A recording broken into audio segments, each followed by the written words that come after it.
नमस्कार, मैं संदीप तिवारी। संख्याओं का वर्गीकरण और इसकी प्रैक्टिस क्लास नंबर 3। दो क्लास में मैंने 50 तक के सवाल को कंप्लीट कराया था। 50वां सवाल मैंने आपको होमवर्क के तौर पर दिया था कि आप सभी लोग इसको ट्राई करके इसका आंसर हमें जरूर दीजिएगा। बहुत सारे सदस्यों का आंसर आया भी है, जिनके आंसर भी सही हैं, लेकिन जो लोग नहीं किए हैं उनको एक बार इसका उत्तर जान लेने की जरूरत है। बाकी आज मैं 50 के ऊपर के सवालों की कंटिन्यूटी बढ़ाता हूँ। इस सीट को पूरा कराना हमारी रिस्पॉन्सिबिलिटी है। इसी तरह से हम प्रत्येक चैप्टर्स की सीट को आपको हल कराते जाएंगे। आप लोग सोल्यूशन करते चलिए, प्रैक्टिस करते चलिए और अपना फीडबैक भी देते चलिए। आपको कैसे लग रही है प्रैक्टिस, क्या ये आपके लिए उपयोगी है कि नहीं है। इवन मैं आपको बता दूं कि आप किसी भी परीक्षा के लिए इन सवालों को यहाँ पर कवर कर सकते हैं, यूज कर सकते हैं। सवालों से आपको कॉन्फिडेंस आता है, लॉजिक का भी, पैटर्न का भी, डेफिनेशंस का भी, रिलेशन का भी, और सवाल तो सवाल हल ही हो रहे हैं। 50वां सवाल मैंने आपको जो दिया था इसके पहले एक होमवर्क की तरह मैंने आपसे कहा था कि आप सभी लोग कमेंट करिएगा। ये सवाल एक्चुअली जो जोड़ है ना, जोड़ के नियम पर है। दरअसल हम लोग जोड़ करना जानते हैं, घटाना जानते हैं, गुणा करना जानते हैं, भाग करना जानते हैं, मानते हैं कि इनको एक ऑपरेटर है और ऑपरेटर का केवल उपयोग कर लो। दरअसल हर एक ऑपरेटर के पीछे थ्योरी होती है जो उसकी परिभाषा को समझाती है। हम लोग जब मैथ्स पढ़ते थे तो अलग अलग तरह की मैथ्स होती थी। एक हमने डिस्क्रीट मैथ पढ़ी है, हो सकता है कोई इंजीनियरिंग बैकग्राउंड से हो तो उसको पता होगा। डिस्क्रीट मैथ्स में जोड़ के, घटाव के, गुणा के सबके नियम बताए जाते हैं। जैसे आप देखिए, इसने कहा कि ए है, ए का जोड़ अगर हम जीरो से करें, फिर हम जीरो का जोड़ ए से करें। पहली चीज तो आप जान लीजिएगा जीरो है क्या। जीरो किसी भी नंबर के साथ जो धनात्मक पूर्णांक है उसके साथ एक एडिटिव यहाँ पर आइडेंटिटी के रूप में है। एडिटिव आइडेंटिटी इसलिए है क्योंकि जीरो को किसी के साथ जोड़िए तो उसके ऊपर कोई प्रभाव नहीं पड़ता है। इस बात को समझिएगा। कभी कभी कोई सवाल आपकी परीक्षा में ऐसे जनरली पूछा जाता है जहां पर कहा जाता है कि इसका एडिटिव आइडेंटिटी को योगात्मक तत्समक कहते हैं हिंदी में। आपसे पूछा जाएगा किसी संख्या का, कोई नंबर है ए और इसका पूछा गया एडिटिव इनवर्स योगात्मक प्रतिलोम क्या होगा, तो आप कहेंगे इसका योगात्मक प्रतिलोम माइनस ए होगा। ऐसा क्यों? क्योंकि दोनों को जोड़ देने से जीरो प्राप्त होता है और जीरो का मतलब एडिटिव आइडेंटिटी योगात्मक तत्समक हो जाता है। आपका इनवर्स वही है, आपका प्रतिलोम वही है जो आपके साथ जब अप्लाइड हो विथ योर ऑपरेटर, आपके ऑपरेटर के साथ जो आपको क्या बना दे, आइडेंटिटी बना दे। जैसे आप एक को लीजिए, अगर एक का गुणा हम किसी नंबर के साथ करें तो उसका मान वही रह जाता है। वन जो होता है वो मल्टीप्लिकेटिव आइडेंटिटी होता है, अर्थात गुणात्मक ओ जो है तत्समक है। और अगर हमें कभी गुणात्मक प्रतिलोम निकालना है किसी वैल्यू का तो ए का हो जाता है 1/n। इसको समझिएगा। अब जैसे सवाल है, इसने हमसे कहा कि a + 0 = 0 + a, जहां पर a एक वास्तविक संख्या है, धनात्मक, ऋणात्मक, भिन्नात्मक जो भी नंबर हो सकता है। अब कह रहा है यह किस कारण सत्य है। इसने कहा दोनों बराबर है। अब इसके सत्यता के कारण देखिए कई हो सकते हैं। पहले बात तो समझिए, इसने कहा योग का सहचर्य नियम। सहचर्य नियम के बारे में बता दूं, सहचर्य को एसोसिएटिव प्रॉपर्टी कहते हैं। जैसे सहचर्य ये होता है कि a + b + c बराबर a + c + b। मतलब सहचर्य का सेंस ही होता है कि आप किसी भी ग्रुप का उपयोग कर लीजिए। a को पहले b में जोड़कर तब c में जोड़िए या c में जोड़कर तब a में जोड़िए, कोई फर्क तो आएगा नहीं। तो भैया सहचर्य नियम नहीं है। योग का क्रम विनिमय नियम से कहते हैं कम्यूटेटिव लॉ। क्रम विनिमय नियम का अर्थ ही होता है कि जो जोड़ में और गुणे में अप्लाइड होता है कि a + b = b + a। ये हमेशा होता है कि आप चाहे a को b में जोड़े या b को a में जोड़िए, कोई फर्क तो पड़ता नहीं। सेम यह नियम मल्टीप्लिकेशन पर भी लगता है, a × b = b × a apply. योग का क्रम विनिमय नियम का जो कारण होता है, प्रोसेस होता है, वो आपका यहाँ पर इसके लिए एप्लीकेबल है। तो a + 0 0 + a बिल्कुल चलेगा। योग शून्य का योगात्मक गुण के कारण, अब शून्य का योगात्मक गुण भी यहाँ पर अप्लाई हो सकता है। तो योगात्मक गुण देखिए लिखा होगा, because of the additive property of zeros. Yes, बिल्कुल अप्लाइड हो सकता है। क्रम विनिमय नियम मतलब यहाँ पर जैसे किसी ने सोचा कि क्रम बदल दें, लेकिन यहाँ पर एक जीरो को रखा है इसने, आप ध्यान रखिएगा, जीरो को रखा है तो जीरो यहाँ पर एडिटिव प्रॉपर्टीज की वजह से यहाँ दोनों इक्वल हो रहे हैं। अगर a + 0 है और 0 + a, लेकिन आप इसका थोड़ा सा कारण समझिए। हमें अगर एक कंफ्यूजन है दोनों में तो हमें किस उत्तर को फॉलो करना चाहिए। दरअसल जीरो भी एक वास्तविक संख्या होती है और उस आधार पर अगर a + 0 है तो a + 0 है तो 0 + a भी होगा। और जो एडिटिव प्रॉपर्टी जो इसने लिखा है कि योगात्मक गुण तो ये कहता है कि a + 0 बराबर कितना होता है, मैंने अभी लिख कर दिखाया, a + 0 = a ही होता है। ठीक है, ये अलग बात है कि 0 + भी a ही होगा, बट इस सवाल में अगर मुझे इसका उत्तर देना होगा तो मैं योग का क्रम विनिमय नियम बताऊंगा। हालांकि योगात्मक गुण के सारण जा रहा है, लेकिन योगात्मक गुण को हम आंसर नहीं लगा सकते हैं। लगाते तब जब हम कैसे कहते कि a + 0 = a हो रहा है, तब मैं कहता कि योगात्मक गुण लग रहा है। व्युत्क्रम का कोई कारण ही नहीं बनता है। तो इसके लिए राइट सोल्यूशन आपने अगर बी लगाया है तो एकदम परफेक्ट लगाया है। अब मैं चलता हूं आपको लेकर के आज की क्लास के पहले सवाल पर। पहला सवाल क्या है, इसने लिखा -100 तथा 100 के बीच कितने पूर्णांक आएंगे। ऐसे इसको ओरल भी डिसाइड कर सकते हैं, बाकी रूल से भी जा सकते हैं।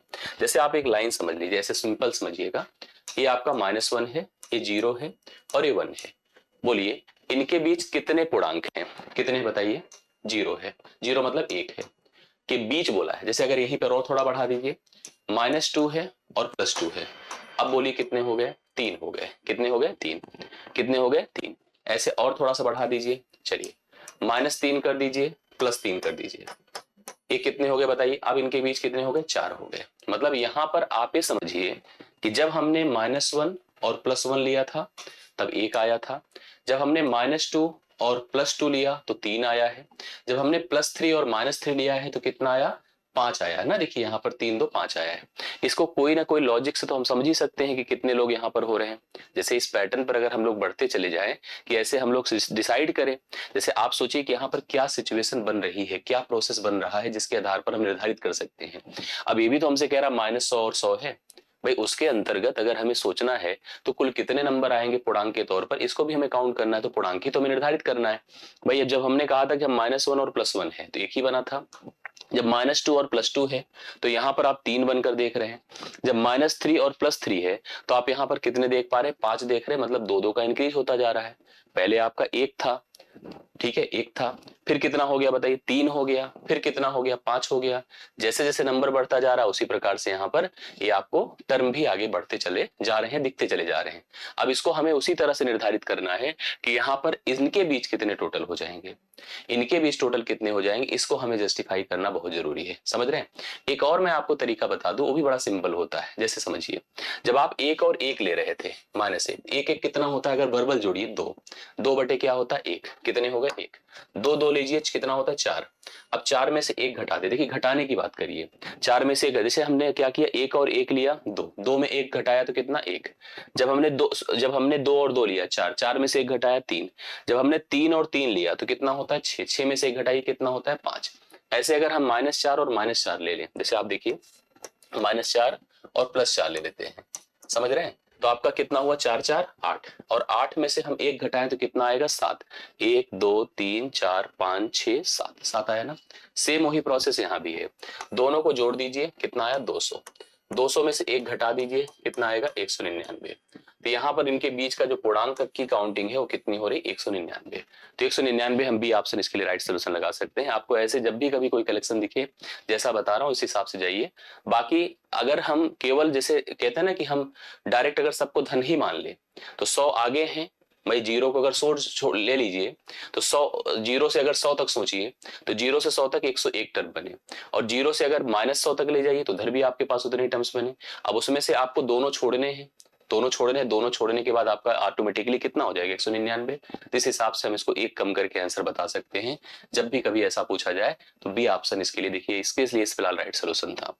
अगला सवाल, इनमें से कौन सी 3 और 5 के बीच की एक अपरिमेय संख्या है, इसका सिस्टम समझिए। एक नंबर है 3, दूसरा नंबर है 5। 3 से बड़ी हो और 5 से छोटी है। वर्बल भी सोच सकते हैं, जैसे क्या, जैसे √5 है तो √5 का मतलब क्या होगा 2 पॉइंट समथिंग, 2 पॉइंट समथिंग, इससे छोटा हो जाएगा तो ये अलाउड नहीं होगा। 3 का मतलब भी 1 पॉइंट समथिंग, वो भी अलाउड नहीं होगा। 17 है 4 दशमलव समथिंग, 4 दशमलव समथिंग, तो 4 दशमलव समथिंग इसी के बीच में होगा, करेक्ट है। और इसकी बात करिए तो कितना है 27 है, जो कि 4 चौके 16, 5 बजे 5 पॉइंट समथिंग होगा, उसके ऊपर चला जाएगा। तो उत्तर में तो फिलहाल ये है, लेकिन अगर हम इसको सोच लें हम कैसे निर्धारित करेंगे उसकी तरफ जाइए। आप इसका वर्ग करिए, वर्ग करेंगे कितना आएगा 9, इसका वर्ग करिए कितना आएगा 25। अब आप इनका वर्गमूल करिए, वर्ग करिए, इसका भी 5 आया, इसका भी 3 आया, इसका 17 आया और इसका 27 आया। अब आप चेक कर लीजिए इसमें से कौन सा मान इनके बीच में है। 5 किनारे है, पीछे है, 3 बहुत पीछे है, 17 ही एक नंबर है जो इनके बीच में स्थित होगा। बाकी 27 भी देखिए 25 के ऊपर चला गया, इसलिए हम लोग को 17 √17 इसके लिए राइट सोल्यूशन करना होगा। इनके बीच की अपरिमेय की एक संख्या यहाँ पर √17 के रूप में आपको देखने को मिल रही है। आगे बढ़िएगा, 1/4 और 1/2 के मध्य एक अपरिमेय संख्या। अपरिमेय संख्या वो होती है, जैसे हम लोग जब स्कूल में करते थे, जब हमसे अपरिमेय पूछता था, जैसे मान लीजिए अभी 1/4 में देख रहा हूं और 1/2 देख रहा हूं, उनके बीच अगर होगी तो इससे बड़ी होगी, इससे छोटी होगी, कुछ भी हो सकती है, जो मर्जी आप सोच लें। हम लोग तो a+b/2 लगाते थे, पहले बीच में आते थे, फिर उसके बाद बीच में फिर से कर लेते थे, ऐसे जितनी मर्जी उतनी निकाल लेते थे। बट यहाँ पर ऑप्शन होता है, और वहां पर उत्तरमाला होती थी, उत्तरमाला मिलाते थे, मिलती नहीं थी, लेकिन हमारा भी सही होता था, उत्तरमाला भी सही होती थी, गलत नहीं होता था, क्योंकि हम भी इससे बड़ा उससे छोटा ही निकाल रहे हैं। अब इसके लिए केवल एक ही तरीका हो सकता है कि आपको जस्टिफाई करना पड़ेगा।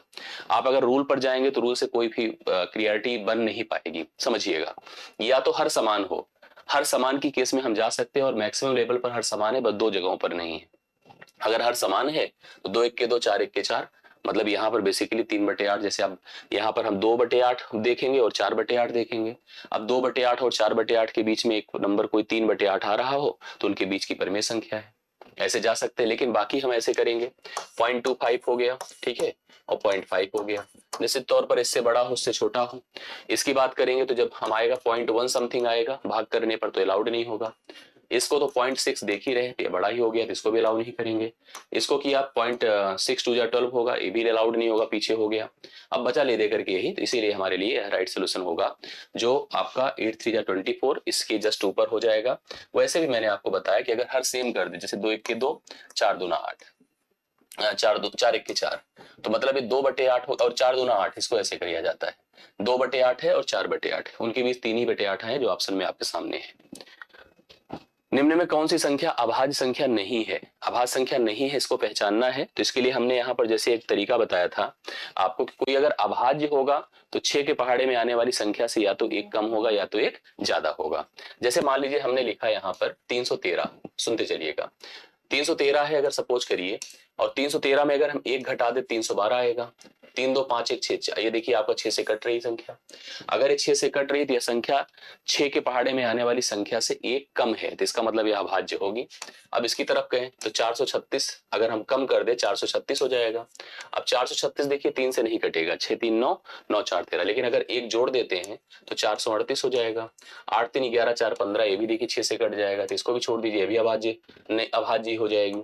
अब जैसे इसको जोड़िए तो 212 हो गया, 212 देखिए 2 2 4 1 5, 3 से नहीं कटा। 210 भी देखा तो 3 से कट गया, तो ये भी अभाज्य संख्या कैटेगरी में चली जाएगी। अब इसको जब मैंने देखा तो 200 कितना हो गया, 241 हो गया, सॉरी 41 1 42 हो गया। 4 2 6 2 8, अभी 3 से नहीं कटा, लेकिन जब इसको एक कम किए तो 240 हो गया, ये भी आपका 3 से कट गया। इसका मतलब यहाँ पर अभाज्य को हम ऐसे जस्टिफाई नहीं कर पाएंगे। अब एक तरीका और है जिसको आप अप्लाई करिए, उससे हम कंफर्म करते हैं। जैसे जो नंबर है आप देखिए 313, हम लोग ये नियम जानते हैं कि अगर कभी भी कोई संख्या को हमें चेक करना है कि अभाज्य है कि नहीं है, पहली चीज तो अभाज्य उन सभी जो जितने भी अभाज्य होते हैं वो 6 के पहाड़े में आने वाली संख्या से या तो एक कम होते या तो एक ज्यादा। लेकिन उसमें से भी बहुत सारे नंबर होते हैं, जैसे आप देखते हैं 25 है, 35 है, होता तो 6 के पहाड़े से एक कम ही या एक ज्यादा ही, जैसे 49 है, लेकिन हम सबको पता है कि अभाज्य नहीं होता, ऐसा ही है। अब आपको ऐसे के लिए हमें वो नंबर सोचने पड़ते हैं जो इनको डिविजिबिलिटी के आधार पर निर्धारित कर सके।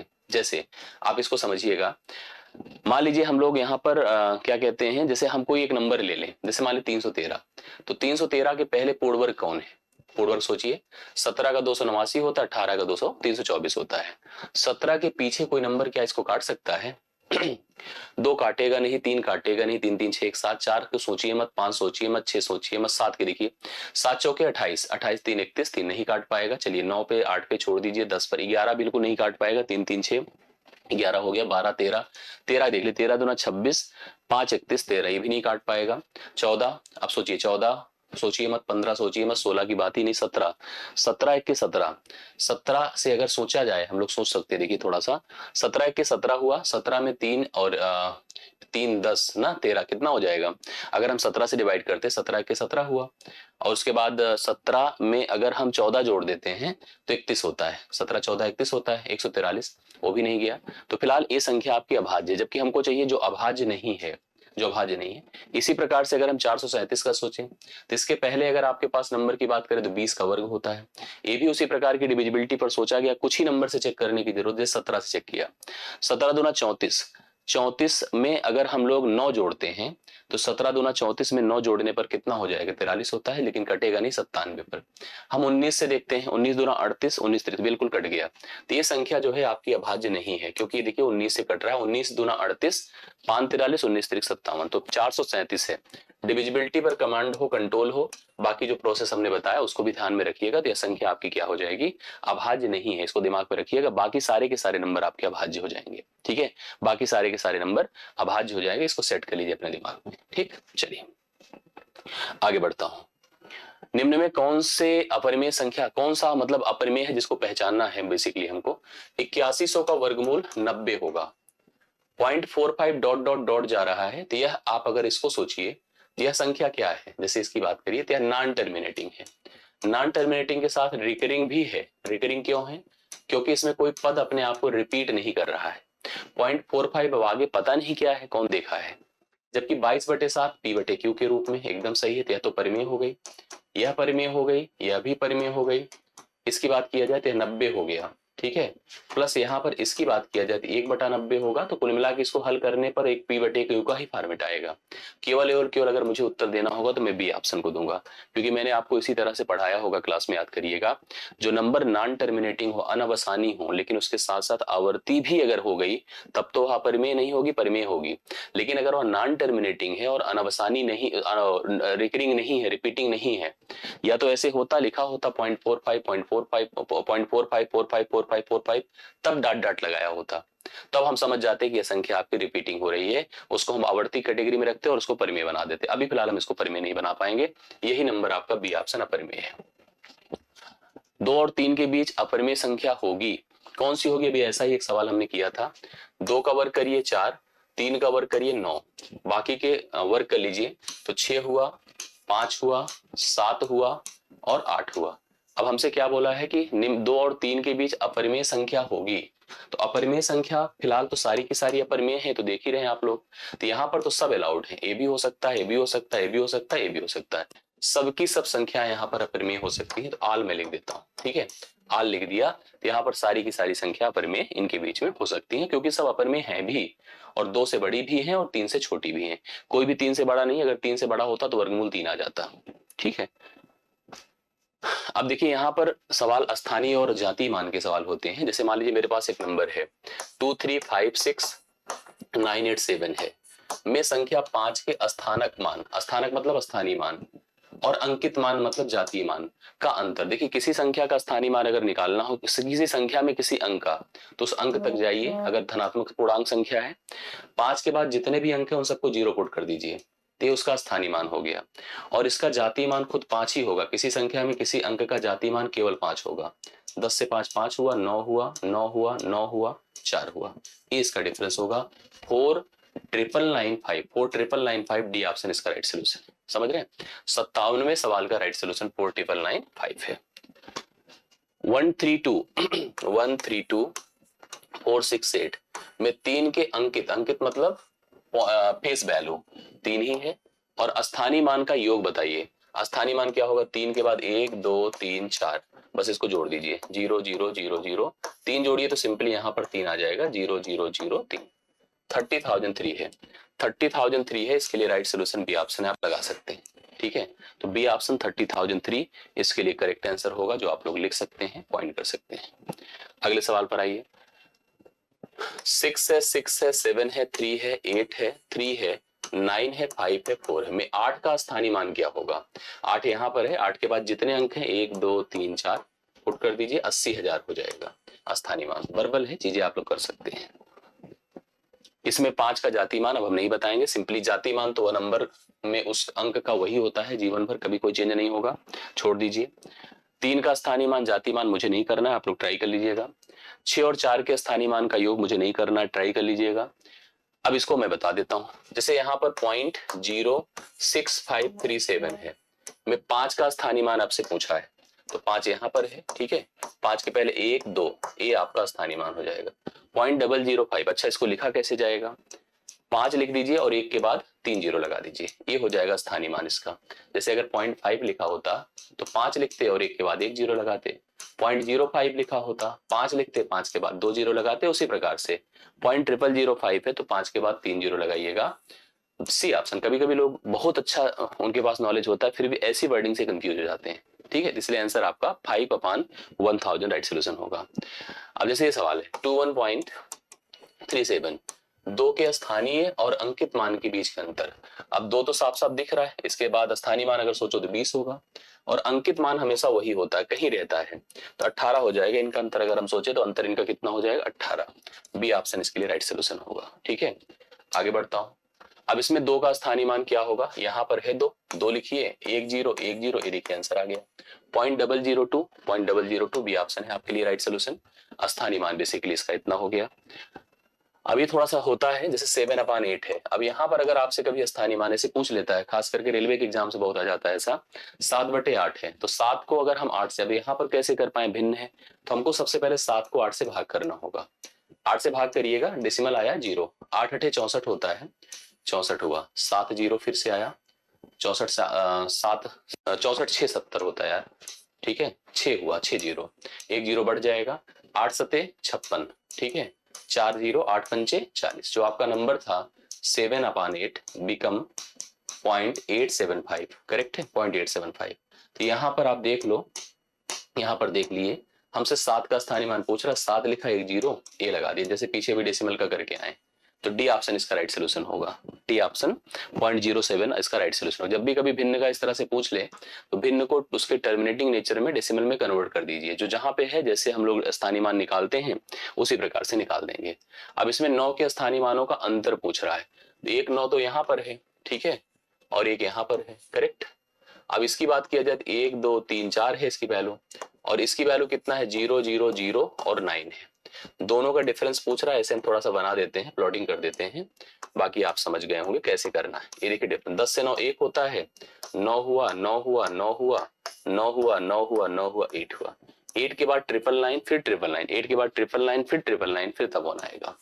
बी ऑप्शन इसका राइट सोल्यूशन होगा, बी ऑप्शन करेक्ट है। आराम से कर सकते हैं, बस ध्यान देने की और थोड़ा सा केयरफुल रहने की जरूरत होती है। इसमें 5 के स्थानीय मानों का औसत पूछ रहा है, तो 5 कहाँ है, 2 जगहों 3 जगहों पर। यहां से 5 का मतलब 1 2 3 4 5 0, 1 2 3 4 5 0, करेक्ट है। वैसे भी मैं आपको बता दूं औसत क्या होता है बताइए, योग बटा संख्या।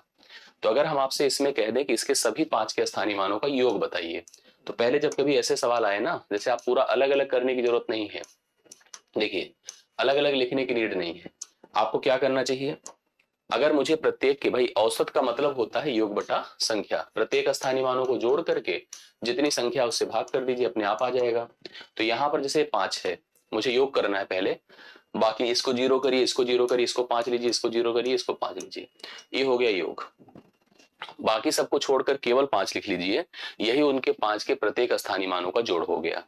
क्योंकि संख्याएं कुल 3 है, 3 से भाग कर दीजिए, औसत आ जाएगा। 3 1 3, 2 0 3 छंगे 18, 2 0 3 छंगे 18, 2 0 3 8 24, 1 0 3 3 9 3 5 15, 166835, 166835 सी ऑप्शन इसका राइट सोल्यूशन है, ठीक है। योग डायरेक्ट कर सकते हैं औसत के लिए 3 से, जितनी संख्या उससे भाग कर दीजिए, अपने आप आंसर आएगा। आगे बढ़ता हूं। 1 का स्थानीय मान पूछ रहा है, अभी कर सकते हैं इसको, आप लोग कमेंट कर दीजिएगा। जो जो सवाल मैं छोड़ते जा रहा हूं, मुझे लगता है कि इसकी कोई नीड नहीं है, ये आप लोग वर्बल कर सकते हैं, उसका आप आंसर हमें कमेंट करते चलिएगा। निम्न में कौन सा सहअभाज्य युग्म है, मतलब को प्राइम पेयर है। आप को प्राइम समझते हैं, दो नंबर हैं, किसी भी तरह के हैं, भाज्य हैं, अभाज्य हैं, सम है, विषम है, पूर्ण है, कुछ भी है, अगर हमें उनको सहअभाज्य समझना है तो हमें उनके बीच, आप समझिएगा, उनका यस्यप हमेशा 1 होना चाहिए। यस्यप क्या होना चाहिए, 1, तभी वो सहअभाज्य हैं। जैसे देखिए 37 और 148, 4 बार करिए, 4 7 28, 4 3 12 तो 14, ये आपका दिख रहा है 37 से सीधा जाएगा, छोड़ दीजिए। 23 चौके 92, छोड़ दीजिए। 29 से 5 बार करिए, 5 9 45, 5 2 10 4 छोड़ दीजिए। 23 और 105 का कोई रिलेशन नहीं, तो यही को प्राइम है, यही को प्राइम है। डी ऑप्शन आप लोग राइट सोल्यूशन। थोड़ा सा डिविजिबिलिटी पर ध्यान देना पड़ता है इन सब सवालों को मैनेज करने के लिए। इतना हल्का फुल्का कैलकुलेशन अगर कमांड के साथ कॉन्फिडेंस के साथ लगा दिया तो गलत नहीं हो सकता, गुंजाइश ही नहीं कभी गलत होने की, समझ रहे हैं। आगे बढ़िएगा। फिर से निम्न में कौन सा सह अभाज्य युग्म नहीं है, जो नहीं है उनकी बात करिए। देखिए यहाँ पर 18 है, 35 है, 18 और 35 की अगर हम लोग बात करें तो यहाँ पर 18 और 35 दोनों किससे कट रहे हैं बताइए, दोनों किससे कट रहे हैं आप लोग कंफर्म करिए। क्लियर। देखिए 18 और 35 किसी से नहीं कट रहे हैं, हमको वह पेयर लेना है जो सह अभाज्य नहीं है। फिलहाल ये सह अभाज्य हो गया, क्योंकि देखिए ये 5 से कटेगा, 7 से कटेगा, 6 3 से कट रहे हैं, इनकी छोड़ दीजिए, 9 से कट रहे हैं। 12 और 51 3 से कटेगा, 3 चौके 12 और 17 त्रिक 51, ये अगर सोचा जाए तो सह अभाज्य का पेयर नहीं है। अगर हम बी ऑप्शन की बात करें 12 है और 51 है, दोनों 3 से कट रहे हैं, आप चेक कर लीजिए, 3 चौके 12 या 3 2 1 3 जोड़ होता है, 5 1 6 होता है। तो इसलिए यही एक पेयर है जो सह अभाज्य का पेयर नहीं है, बाकी सारे के सारे सह अभाज्य के पेयर हैं। निम्न में कौन से जोड़े सह अभाज्य हैं, छोड़ देता हूं आपके लिए, आप कमेंट करिए, क्योंकि एक जैसे सवाल को करने का कोई मतलब नहीं है, जिससे हम टच कर सके अंतिम सवाल तक। निम्न में कौन सी जोड़ी ट्विन प्राइम की जोड़ी नहीं है। ट्विन प्राइम समझते हैं, दो ऐसे सह अभाज्य, पहले तो इनको अभाज्य होना पड़ेगा, ये भी ध्यान रखिएगा। ट्विन प्राइम का नेचर होता है, जैसे सह अभाज्य अलग बिहेव देता है और ट्विन प्राइम अलग बिहेव देता है। सह अभाज्य कहता है कि हम दोनों चाहे भाज्य हो या अभाज्य हो, उससे फर्क नहीं है, लेकिन हमारा रिलेशन ऐसा हो कि हमारे एचसीएफ एक आए, वो सहअभाज्य है। करेक्ट। लेकिन जो ट्विन प्राइम होता है उसमें दोनों नंबर का अभाज्य होना मस्ट है, पहली चीज, और साथ साथ इनका जो अंतर हो, अंतर हमेशा 2 का हो, तभी वो ट्विन प्राइम है। ऐसे आइए 11 13 दोनों सहअभाज्य हैं, दोनों सहअभाज्य हैं और साथ साथ दोनों ट्विन प्राइम भी हैं। बोलिए है कि नहीं है। यस, क्योंकि दोनों अभाज्य हैं और दोनों के बीच का अंतर 2 है। 71 और 73 दोनों अभाज्य हैं, दोनों के बीच का अंतर 1 का है।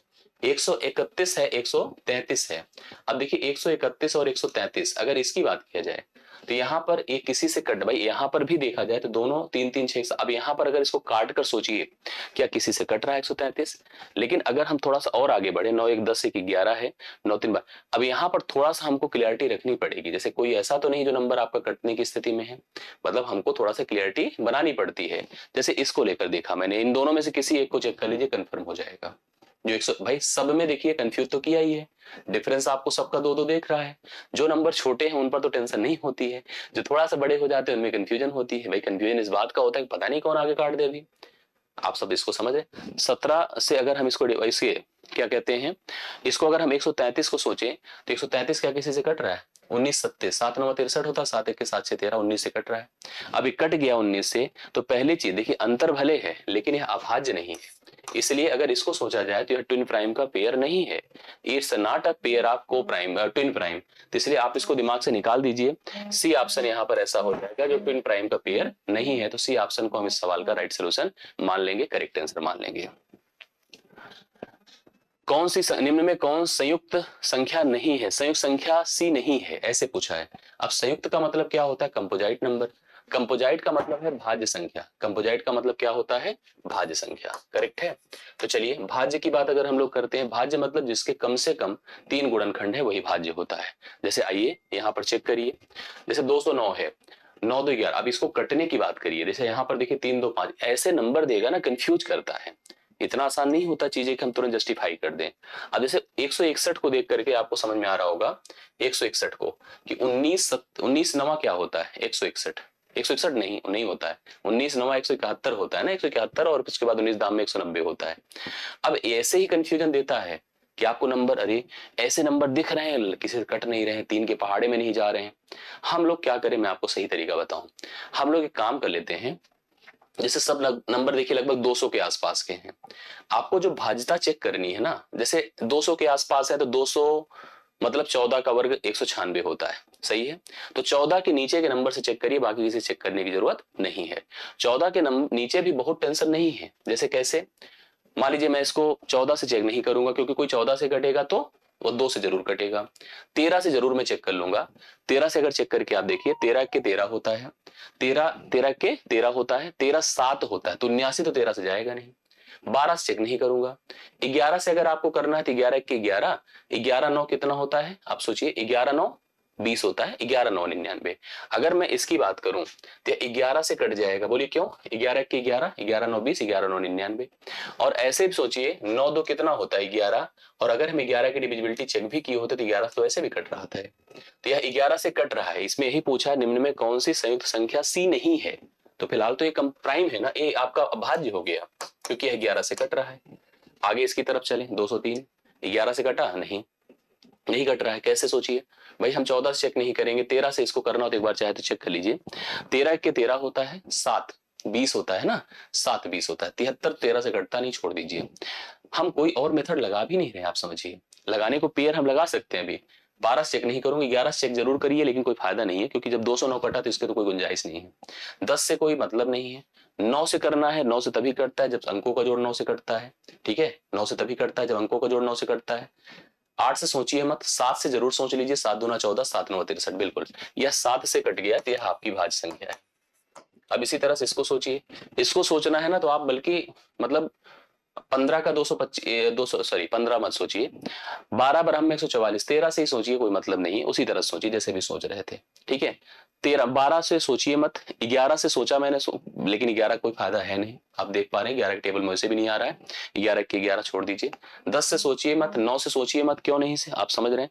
7 से जरूर, 7 दूना 14, 2 16, 7 3 21, तो यह 7 से कट रहा है भाज्य। अब ले देकर बचा अपने पास 109, किसी से नहीं कटेगा। यहाँ पर हमसे यही पूछा है कि निम्न में कौन सी संयुक्त संख्या सी नहीं है, कौन सी नहीं है, तो यहाँ पर डी ऑप्शन ही आपके लिए राइट सोल्यूशन होगा, ठीक है। ये सोचिएगा, ये राइट सोल्यूशन है। निम्न युग्म में कौन सा सह अभाज्य है, आप सह अभाज्य का करवा चुके हैं, शायद ये सवाल भी हो चुका है, आप इसको ट्राई कर लीजिएगा, ठीक है। ये सवाल ही शायद मैंने करवाया है, आपको रिपीट किया है। कौन सा जुड़वा अभाज्य युग्म है, आप इसको भी ट्राई कर सकते हैं, क्योंकि ऐसा भी पैटर्न मैंने करा दिया है। जो सेम जैसे सवाल है मैं छोड़ते जा रहा हूं।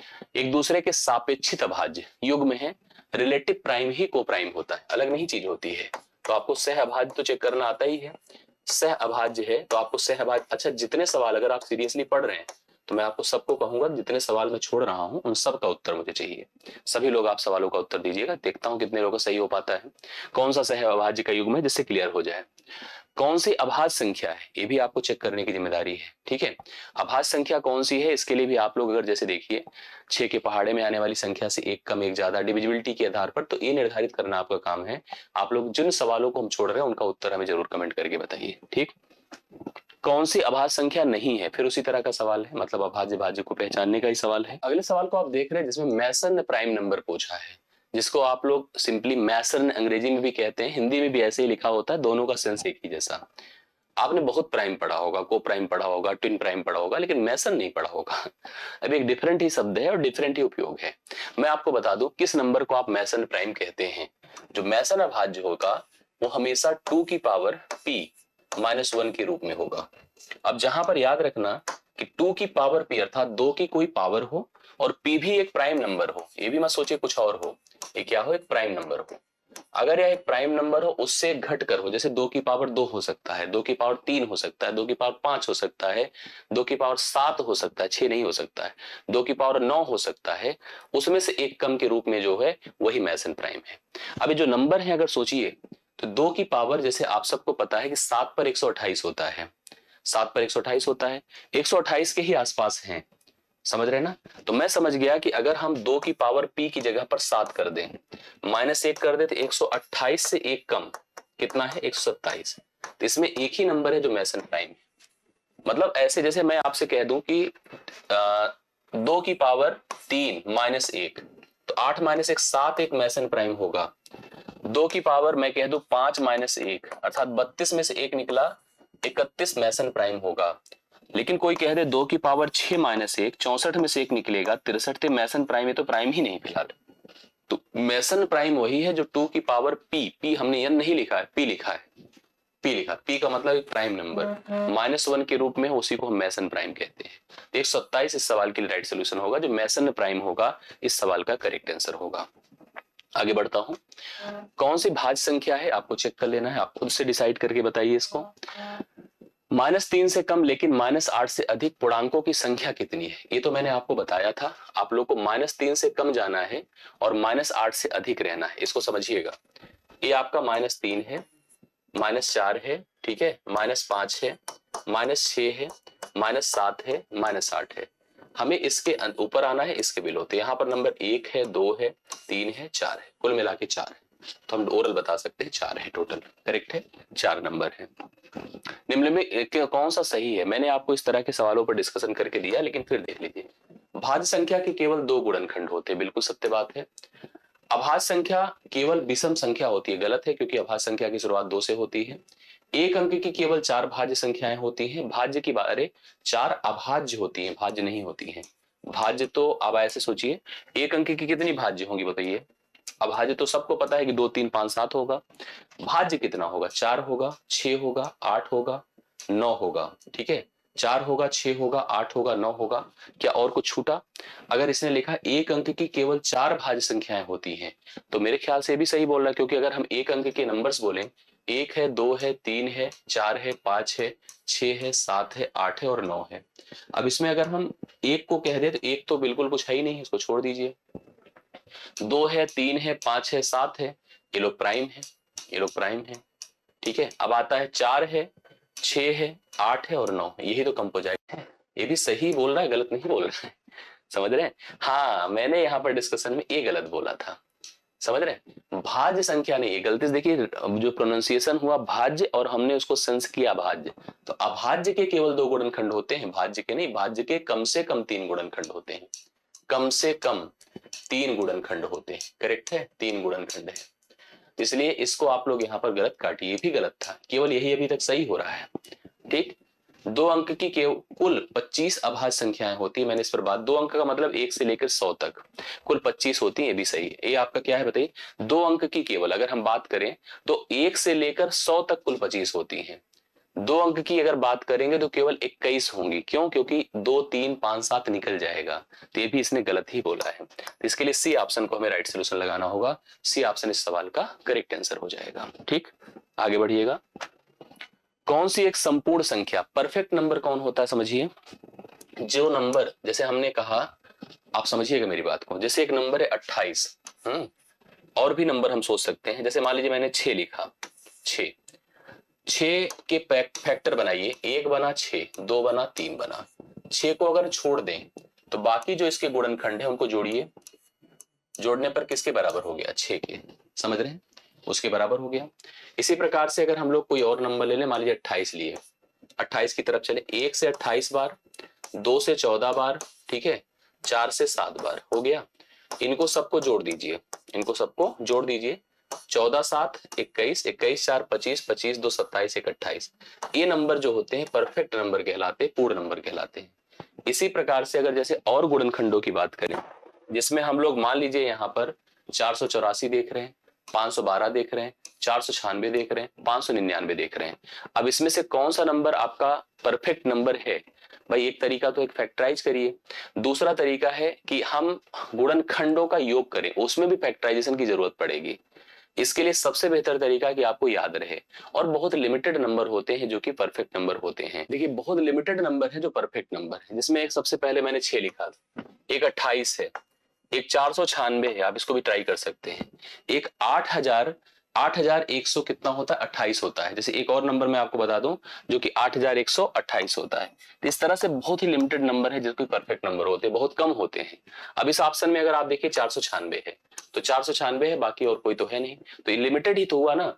एक 6 है, 1 डिजिट का है, 2 डिजिट में एक ही नंबर है 28 है, 3 डिजिट में केवल एक नंबर है 496 है, 4 डिजिट में 8128 है। तो बहुत लिमिटेड नंबर है जो परफेक्ट नंबर होते हैं।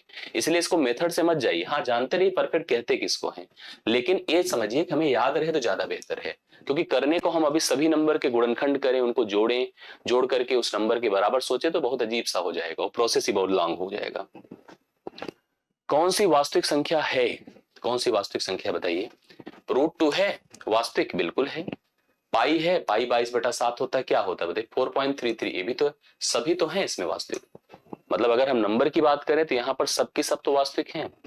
काल्पनिक कब होती है पता है, जब रूट के अंदर नेगेटिव लिखा होता है, रूट के अंदर नेगेटिव तब काल्पनिक होता है। अब आज देखिए हम सेशन को यहीं पर क्लोज करेंगे, और लगभग हम 85 सवाल पर पहुंच चुके हैं। कुछ सवाल इस सीट के बचे हैं 10 से 12, जिसको आज तो नहीं किया जाएगा। अब अगर उसकी जरूरत पड़ेगी तो हम किसी अनदर सीट में उसको शामिल करके हल करवा देंगे, या आपको जिस सवाल की प्रॉब्लम लग रही है उसका मैं शॉर्ट वीडियो आपको दे दूंगा। सभी 10-12 आप मुझे नीचे कमेंट कर दीजिएगा, जिन 97-98 सवालों की सीट आपके पास है, अगर उसको आप नहीं प्राप्त किए तो डिस्क्रिप्शन में आप टेलीग्राम ग्रुप है, ज्वाइन कर लो, उसमें मिल जाएगी। आप उस सीट को प्राप्त करिए और उसमें जितने सवाल बचे हैं उनको हल करिए। जो सवाल आपको लगता है कि नहीं हो पा रहा है उसको आप हमें नीचे इसी वीडियो के नीचे कमेंट कर दीजिए, मैं उसका उत्तर आपको बता दूंगा। बाकी सेशन कैसा रहा, आपके लिए यूजफुल है कि नहीं, आप कमेंट करके बताना। अच्छा लगे तो वीडियो लाइक शेयर जरूर कीजिएगा। बाकी मुलाकात अगली क्लास में होगी। थैंक यू सो मच, सभी को धन्यवाद आज के लिए।